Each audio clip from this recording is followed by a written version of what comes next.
Hey WCA students, I hope that your spring break is going well. I'm sorry that it has been so long since I have posted another chapter of Holes. I just have been a little overwhelmed by everything that's going on in the world, but I hope that this week has been a time of rest and hope and rejuvenation for you and your families. So today I'm going to read chapter 6 of Holes to you. And I will also post a video of chapter 7 in the next few days.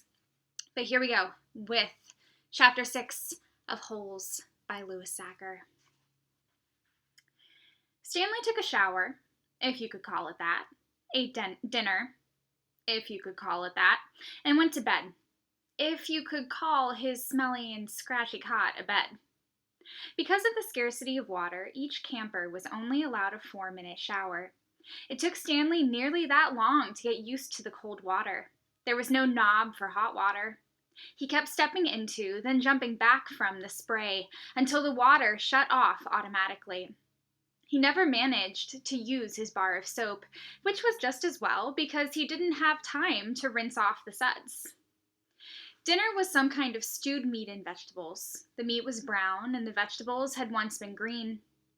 Everything tasted pretty much the same. He ate it all and used his slice of white bread to mop up the juice. Stanley had never been one to leave food on his plate, no matter how it tasted. "What did you do?" one of the campers asked him. At first, Stanley didn't know what he meant. "They sent you here for a reason." "Oh," he realized, "I stole a pair of sneakers." The other boys thought that was funny. Stanley wasn't sure why. Maybe because their crimes were a lot worse than stealing shoes. "From a store? Or were they on someone's feet?" asked Squid. Neither," Stanley answered. "They belonged to Clyde Livingston." Nobody believed him. "Sweet feet?" said X-Ray. "Yeah, right." "No way," said Squid. Now, as Stanley lay on his cot, he thought it was kind of funny in a way. No one had believed him when he said he was innocent. Now, when he said he stole them, nobody believed him either. Clyde Sweetfeet Livingston was a famous baseball player. He had led the American League in stolen bases over the last 3 years. He was also the only player in history to ever hit 4 triples in one game. Stanley had a poster of him hanging on the wall in his bedroom. He used to have the poster anyway. He didn't know where it was now. It had been taken by the police and was used as evidence of his guilt in the courtroom. Clyde Livingston also came to court. In spite of everything, when Stanley found out that Sweetfeet was going to be there, he was actually excited about the prospect of meeting his hero. Clyde Livingston testified that they were his sneakers and that he had donated them to help raise money for the homeless shelter. He said he couldn't imagine what kind of horrible person would steal from homeless children. That was the worst part for Stanley. His hero thought he was a no-good, dirty, rotten thief. As Stanley tried to turn over on his cot, he was afraid it was going to collapse under all his weight. He barely fit in it. When he finally managed to roll over on his stomach, the smell was so bad that he had to turn over again and try sleeping on his back. The cot smelled like sour milk. Though it was night, the air was still very warm. Armpit was snoring 2 cots away. Back at school, a bully named Derek Dunn used to torment Stanley. The teachers never took Stanley's complaint seriously because Derek was so much smaller than Stanley. Some teachers even seemed to find it amusing that a little kid like Derek could pick on someone as big as Stanley.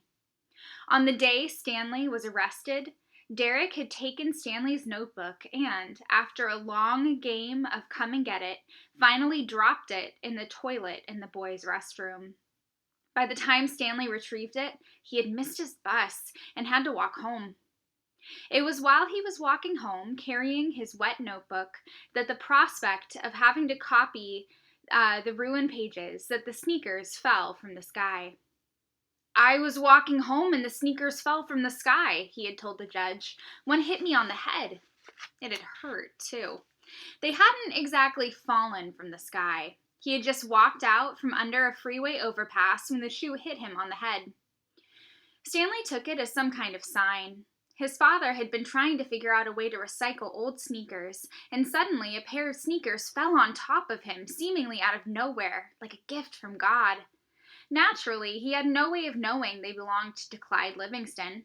In fact, the shoes were anything but sweet. Whoever had worn them had had a bad case of foot odor. Stanley couldn't help but think that there was something special about the shoes, that they would somehow provide the key to his father's invention. It was too much of a coincidence to be a mere accident. Stanley had felt like he was holding Destiny's shoes. He ran. Thinking back now, he wasn't sure why he ran. Maybe he was in a hurry to bring the shoes to his father, or maybe he was trying to run away from his miserable and humiliating day at school. A patrol car pulled alongside him. A policeman asked him why he was running. Then he took the shoes and made a call on his radio. Shortly thereafter, Stanley was arrested. It turned out the sneakers had been stolen from a display at the homeless shelter. That evening, rich people were going to come to the shelter and pay $100 to eat the food that the poor people ate every day for free. Clyde Livingston, who had once lived at the shelter when he was younger, was going to speak and sign autographs. His shoes would be auctioned, and it was expected that they would sell for over $5,000. All the money would go to help the homeless. Because of the baseball schedule, Stanley's trial was delayed several months. His parents couldn't afford a lawyer. "You don't need a lawyer," his mother had said. "Just tell the truth." Stanley told the truth. But perhaps it would have been better if he had lied a little. He could have said he found the shoes in the street. No one believed they fell from the sky. It wasn't destiny, he realized. It was his no-good, dirty, rotten, pig-stealing great-great-grandfather. The judge called Stanley's crime despicable. The shoes were valued at over $5,000. It was money that would provide food and shelter for the homeless, and you stole that from them, just so you could have a souvenir. The judge said that there was an opening at Camp Green Lake, and he suggested that the discipline of the camp might improve Stanley's character. It was either that or jail. Stanley's parents asked if they could have some time to find out more about Camp Green Lake, but the judge advised them to make a quick decision. Vacancies don't last long at Camp Green Lake. And we will continue reading next time. Bye!